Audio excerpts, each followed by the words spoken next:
With just 6 days until Election Day, officials are on high alert after ballot drop boxes were set on fire in Washington and Oregon. This concerns early mail-in ballots that are put into drop boxes around neighborhoods. Now in Portland and Vancouver, 2 drop boxes were torched. Most ballots in Portland were recovered, but hundreds were lost in Vancouver, where nearly 500 damaged ballots were later found. Now authorities are optimistic that they can identify most affected voters, but some believe other ballots may have been completely destroyed. Now, joining me for more is Janet Keeney. She is from Vancouver in Washington State. She is one of the hundreds of people who found out that her ballot had been destroyed. Thanks, Janet, for your time this morning. Janet, what was your reaction when you heard this? And also, how did you hear about it that your mail-in ballot was destroyed?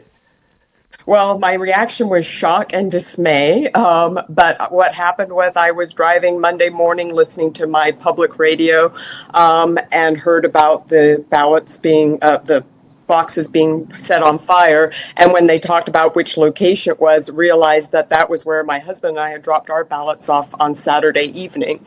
So immediately tried to rectify that by calling the elections office, which were the instructions that were given.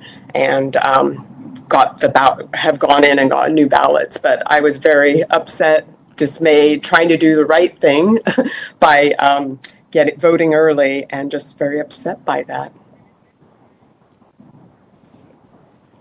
Okay, Janet, what happens now? What are officials telling you? What are you going to do? Well, I've gone into the election office yesterday. I got a new ballot. I picked up a new ballot for my husband. I voted there and then, brought my other ballot home for my husband to fill out, and he will mail that in, or we will drop it off at the elections office. So things have been rectified.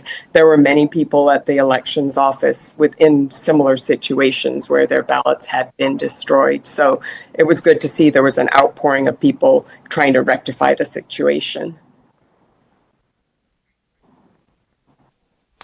Right, thanks very much indeed. Janet Keeney there joining us from Vancouver in Washington State. She found out that her ballot had been destroyed.